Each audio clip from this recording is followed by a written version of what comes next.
যখন পরিস্থিতি আর সমস্ত লোকজন তোমার বিরুদ্ধে, নিরাশা তার চরম সীমায় পৌঁছে গিয়েছে, এটা ভেতর থেকে তোমাকে পুরো ফেস করতে হচ্ছে। এই পরিস্থিতিতে কি করব? ভেঙে পড়ব নাকি দেবদাস হয়ে বসে যাব? না বন্ধুরা, আজ আমি তোমাদের বলবো, যখন পরিস্থিতি আর লোকজন তোমার বিরুদ্ধে, তখন সেটা তোমার খারাপ সময়ও হতে পারে। তা বলে তোমার পুরো জীবনটাই তো আর খারাপ পরিস্থিতির মধ্যে দিয়ে যেতে পারে না। এগুলো তো গেল ম্যাচুরিটির কথা।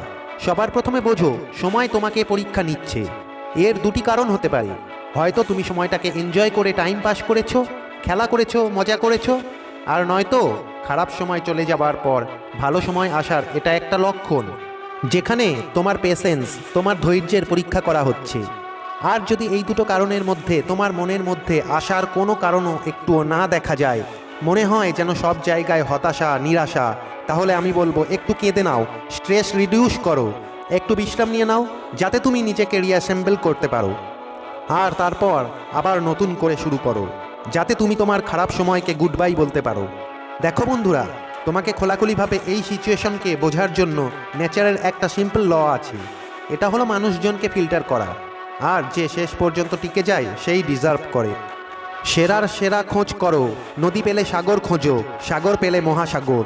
পাথরে আঘাত করলে কাঁচ ভেঙে যায়, এমন কাঁচ খুঁজে বের করো যার আঘাতে পাথর ভেঙে যায়।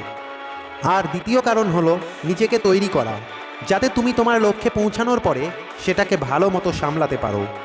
এখানে আচার্য চাণক্যর একটা কথা হলো, যখন মানুষ চিন্তাগ্রস্ত হয়ে যায়, তখন তার বুদ্ধি কাজ করে না, তখন সে ভালো আর মন্দের বিচার করার ক্ষমতা হারিয়ে ফেলে। আর এই রকম চিন্তাগ্রস্ত ব্যক্তিদের মধ্যে আস্তে আস্তে নেগেটিভিটি গড়তে থাকে, আর সে ডিপ্রেসড হয়ে যায়।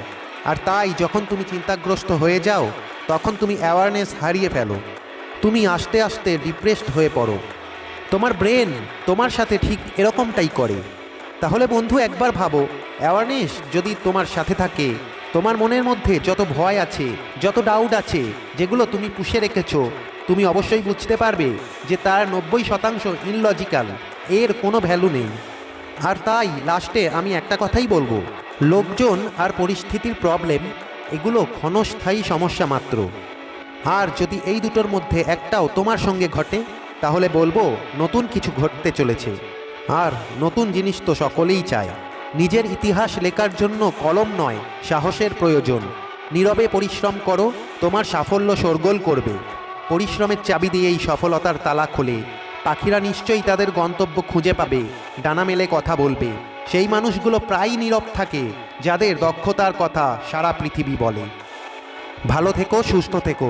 জয় হিন্দ, বন্দে মাতরম।